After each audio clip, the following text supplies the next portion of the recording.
These are my deadly bullet ant colony, and today we will watch as I struggle to give them a new outworld and be amazed as we bear witness to a miracle of life unfolding right in front of our eyes. But before we get started, first, let's do a quick recap. Over the past 4 months, I watched a single queen work tirelessly to found her new colony.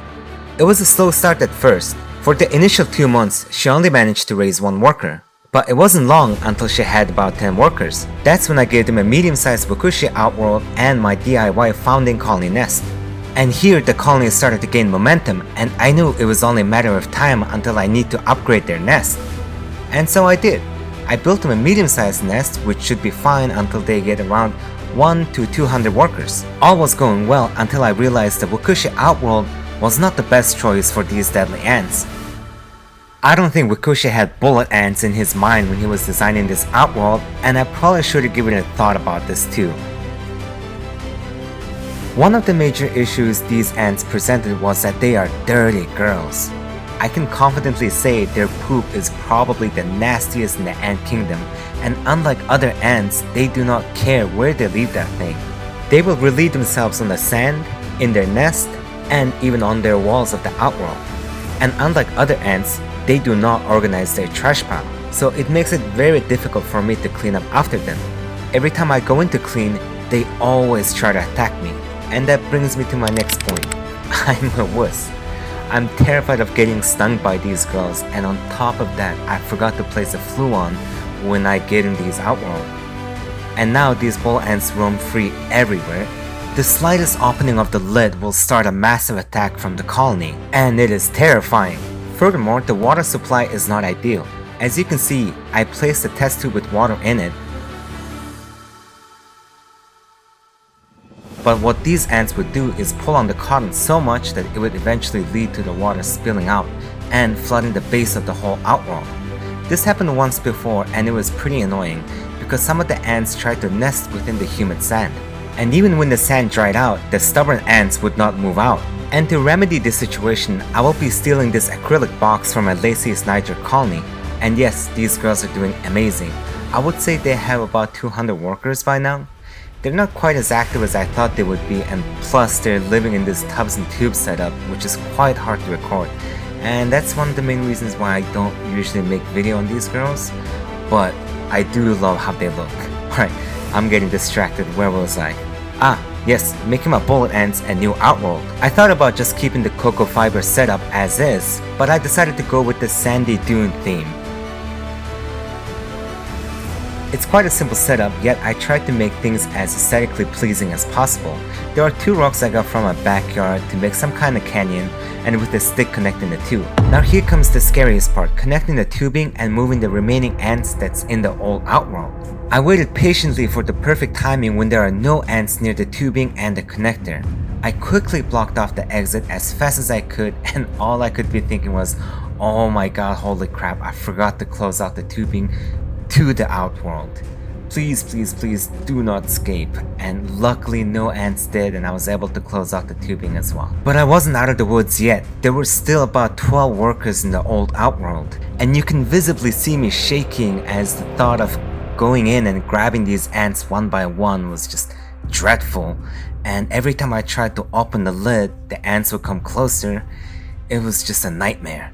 So I sat there good like 20 minutes or so just staring at them, not knowing what to do, until my wife walked by and be like, hey, why don't you just put them in the freezer until they calm down so you can move them in one by one.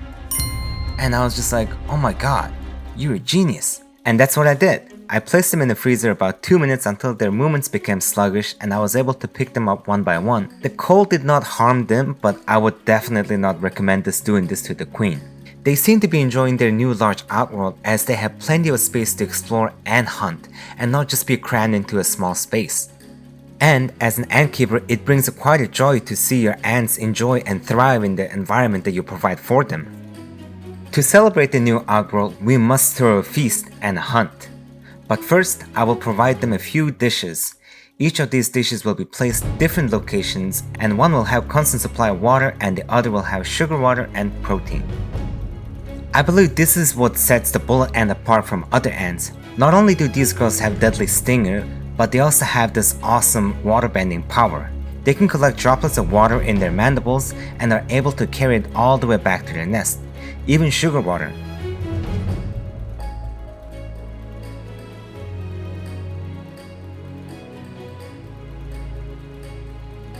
It's funny how sometimes they would just come and dump the whole thing on top of their larva so they can drink from it, like you see here. Again, this kind of disproves the theory that larvas don't only eat protein, they actually also can have sugar water as well. Carbohydrates, I should start saying carbohydrates. This wouldn't be a complete bullet ant video without a proper hunt and a kill, and on today's menu, we have 4 mealworms and a red runner I caught. As soon as I placed their food, the ants started to attack. First victim was the roach, then the bullet ants went after the mealworm. They tried putting up a fight, but the ants were much stronger and their stinger made quick work with the worms. The roach fought back hard, kicking and clawing, trying to get away from the ants.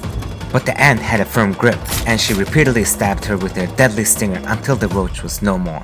And just in a few minutes, the roach was carried into the nest and was being devoured.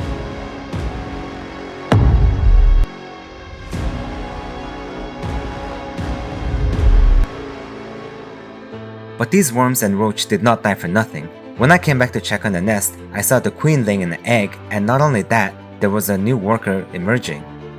And this was a beautiful sight to see. Even though some lives were taken, new ones were coming into this world. The workers took about 5 minutes to free their sister, and one of them even stayed behind to clean her off, to take away any excess silk that might stay behind and potentially damage the new worker. This gave me newfound respect for all the queens that go through this process. This was a meticulous job, and one I don't think I can even perform. Goes to show how nature has molded these beings to perform surgical-like procedures with nothing but pure instinct. During this whole process, the queen was still pushing out the egg. Unlike other ants, bullet ant eggs are much longer, which extends the egg-laying process. With few gentle pushes, she was finally done. She carefully picked up her newly laid egg and carried it off to the most humid area in the nest. It still blows my mind that all of these workers came only from her, and as she lives, she will go through hundreds if not thousands of daughters.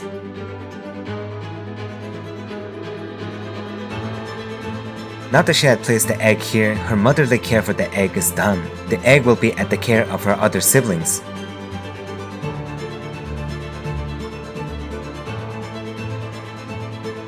In no time, another worker came and added her to the egg collection and carried them off to safekeeping.